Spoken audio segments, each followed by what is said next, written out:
जरी उपासना केली तरी देखील तुमचे आंतरिक चक्षु जागृत होऊ शकतात, अशा प्रकारची व्याख्या आहे. बरं, आणि ते असं म्हटलं जातं की ते ब्राह्ममुहूर्तावर केलेलं ध्यान हे जास्त फायदेशीर ठरतं, तर त्या बाबतीत तुला काय वाटतं? नाही, ब्राह्ममुहूर्तावर सुद्धा ध्यान केलं ही सुद्धा एक व्याख्या आहे. परंतु मला असं वाटतं की आजची परिस्थिती, आजची युवक जे आपण पाहिले ना, तर हे सकाळी किती वाजता उठतात हे याच्यावर आहे.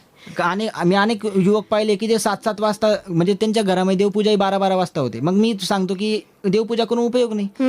तुमची जी देवपूजा आहे किंवा तुमची जी विधी आहे ती विधीच्या वेळेला झाली तर हे योग्य आहे. बरोबर. तुम्ही जर विधी वगळता जर तुम्ही केव्हाही देवपूजा करत असाल, केव्हाही उपासना करत असाल, केव्हाही नामस्मरण करत असाल किंवा केव्हाही तुम्ही अभ्यास करत असाल, तर ते काही उपयोगाचे नाही. आणि आजचे विद्यार्थी जर आपण पाहिले ना, तर आजचे विद्यार्थी अभ्यास केव्हा करतात? परीक्षा आल्यावरच अभ्यास करतात.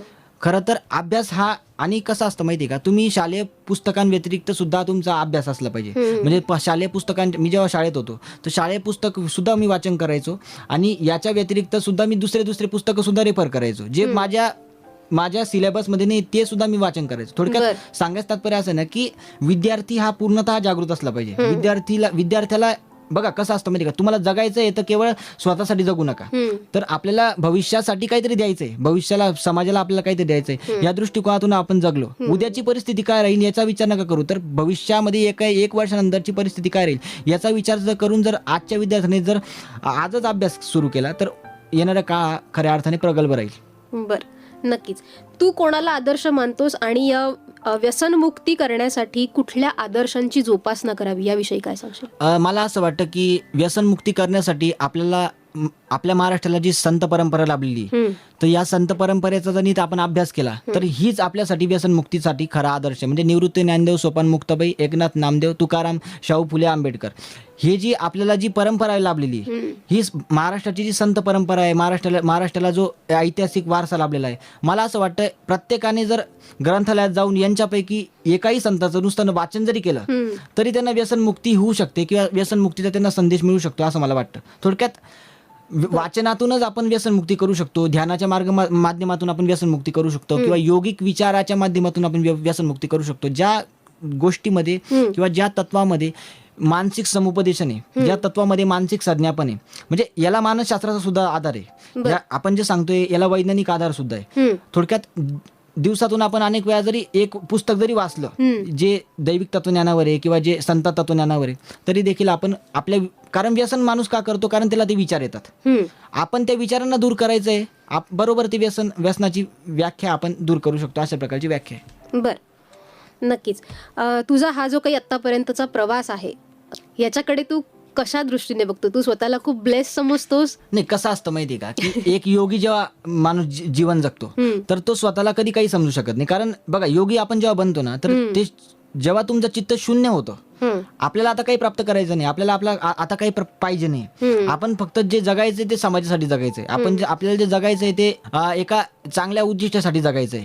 ही व्याख्या जेव्हा मनुष्याला प्राप्त होते तेव्हा तो योगी बनू शकतो. मला असं म्हणायचंय की नुसतं माळ घालून किंवा नुसते कपडे घालून भगवे कपडे घालून कोणी योगी बनत नाही. थोडक्यात योगिक तत्वाचा वारसा जोपर्यंत तुम्ही जपत नाही तोपर्यंत तुम्ही योगी बनू शकत नाही. थोडक्यात सांगायचं तात्पर्य असं आहे की मला असं वाटतं की अजूनपर्यंत मी काहीच नाही, येणाऱ्या काळात जर मी समजा महाराष्ट्रासाठी काही चांगलं काम केलं तर कुठेतरी ते अजून मला काहीतरी प्राप्त झालं असं मी समजेल. नक्कीच. तर साधारण कशी असते दिनचर्या? किती वेळ साधना, किती वेळ निरूपणासाठी किती वेळ देतोस? लोकांचे प्रश्न सोडवण्यासाठी तू कसा उपलब्ध असतोस? त्याबद्दल काय सांगशील? नाही, कसं असतं की आपली निरूपणाची जी वेळ असते, आपण दर शनिवार आणि रविवार आपण निरूपण घेत असतो. किंवा आता समजा एखाद्याला एखादे म्हणजे पूर्वसूचना किंवा पूर्वकल्पना देऊन सुद्धा लोक आपल्याकडे येत असतात, आणि अनेक लोक पंजाब, हरियाणा अशा राज्यामधून सुद्धा येतात. म्हणजे असं नाही की महाराष्ट्रामधूनच लोक येतात, आता अनेक लोक बाहेरच्या देशामधून सुद्धा आलेले आणि ते सर्व काही उपलब्ध आहे. थोडक्यात सांगायचं तात्पर्य असं ना की लोक येतात याचा अर्थ काय की पंचवटीचं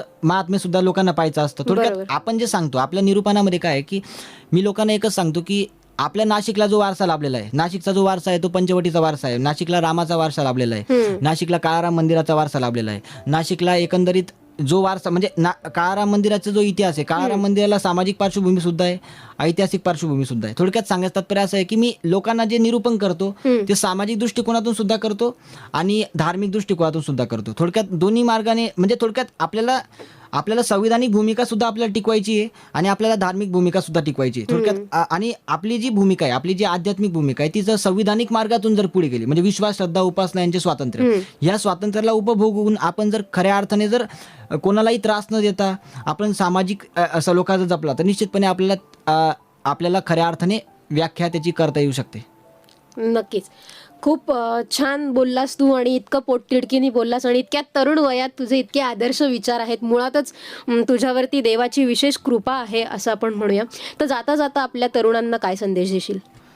संदेशाच्या रूपाने मी हे दत्ताश्रय पुस्तकामधील मी एक वाक्य सांगू इच्छितो. वासना ही डोळ्यांना आंधळी करते, कानांना बहिरी आणि वाचेला मुकी करणारी ती असते. ज्याप्रमाणे सुरुवातीला हौशेने म्हणून माणूस दारू पितो, त्या हौशेचे रूपांतर सवयीत होते, सवय वाढता वाढता व्यसनात परिवर्तित होते आणि एक दिवस अशी येऊन पोचते की ज्या अवस्थेत माणूस दारूला गिळत नसून दारूच माणसाला गिळायला लागते. अगदी हीच अवस्था वासनेची आहे. वासना ही व्यसनाची असो वा धनाची अथवा कशाची, ती शेवटी वासना म्हणूनच गणली जाईल. वासना आत्म्याची अमरता नष्ट करणारी आहे.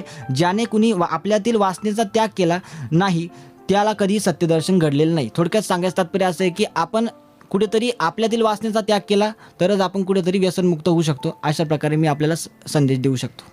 नक्कीच. धन्यवाद चारुदत्त, तू आज इथे आलास, इतक्या छान गप्पा मारल्यास आणि व्यसनमुक्तीसारखं कार्य तू हाती घेतलेलं आहेस. असेच समाजहितपर विषय तू हाताळावेस आणि लोकांचं प्रबोधन करत राहावंस अशा तुला सदिच्छा देते आणि आत्तापुरती तुझी रजा घेते. आपण इथेच थांबूया. धन्यवाद. धन्यवाद. श्रोते हो, आत्तापुरतं इथेच थांबूया. पण पुन्हा भेटूच नवीन कार्यक्रमामध्ये. तोपर्यंत ऐकत रहा रेडिओ विश्वास 90.8 कम्युनिटी रेडिओ. तुमचं जगणं, तुमचा आवाज. तेथे तू माझा सांगाती, जेथे जातो तेथे तू माझा